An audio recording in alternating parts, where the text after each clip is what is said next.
ഇരിക്കെ അത് 3 കെട്ട് നന്നാ അലമ്പി ഉണക്കി നന്നാ കഷ്ണமாக നറുക്കി വെച്ചിരിക്കുക ഒരു വെള്ളമേലാക്കി വെച്ചിരിക്കണം അത് ഒരു ബൗള് அதுக்கு வேண்டிய சாதனங்கள் இதா ഉളുത്തമ്പരിപ്പ് ഇതാ ഒരു ഗ്ലാസ് വെച്ചിരിക്കുക പെരുങ്കായം പിന്നെ ഒരു നെല്ലിക്ക വലുപ്പത്തിലെ പുളി മുളകാവത്തൽ அதுக்கு വേണ്ടിയ ഉപ്പ് അതിൽ ഇതെല്ലാം വറുക്കണം ഇതെല്ലാം റെഡാ വറുത്ത് അதையும் എണ്ണയിൽ ഒന്ന് നന്നാ വറുത്തിട്ട് എല്ലാം പൊടിക്കരുത് ഞാൻ കാണിച്ചു തരാം ഇതാ ആദ്യം പെരുങ്കായം നന്നാ പൊരിഞ്ഞ്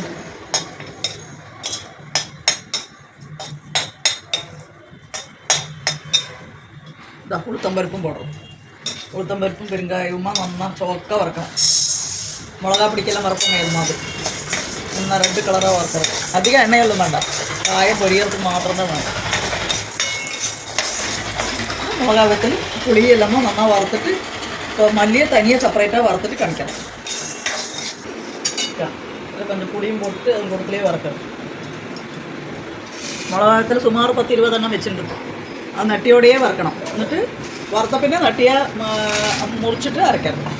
പൊടിക്കണം അല്ലെന്നാൽ അതോടെ ഉള്ള ഇതെല്ലാം കരുകി പോകും അതിന് വേണ്ടി നട്ടിയോടെ വറുത്തിട്ട് വറുത്ത പിന്നെ നട്ടിയെടുക്കണം ഇത് പൊടിക്കണം ഉളുത്തമ്പരിപ്പെല്ലാം നന്നാ റെഡ് കളറ് നന്നാ വറந்தாச்சு ഇനിയിപ്പോൾ അതിൽ ഒരു സ്പൂൺ എണ്ണ വിട്ടുകൊണ്ട് വയ്ക്കാം കൊത്തമല്ലി അതേയും നന്നാ പൊരിയ വിടണം ഇത് 3 കെട്ട് മല്ലിക്ക് 10-20 മുളകായി എടുത്തിരിക്കാം മുളകൊക്കെ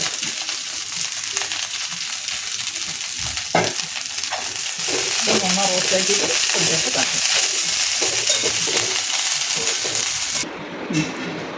മുളകാവത്തിൽ ആദ്യമേ പൊടിക്കരുത് அதுக்கு வேண்டிய உப்பு இதுக்கு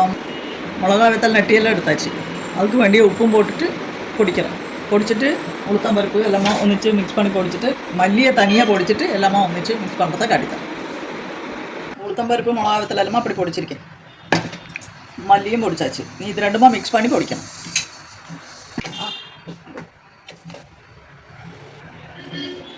സൂപ്പറാன கொத்தமல்லி பொடி ரெடி ஆயாச்சு இது பச்சரிசி வெடித்து அதில் நல்லெண்ணெய் விட்டு நல்லா அது போட்டு கலந்து சாப்பிட்டாலும் நான் ரொம்ப நல்லா கலக்கறதை நான் காட்டித்தரேன் இப்படி உருட்டி வச்சோம்னா போயிடும் கொஞ்சம் நாளைக்கு இருக்கும் உங்களுக்கு இந்த கொத்தமல்லி பொடி பச்சரிசியில்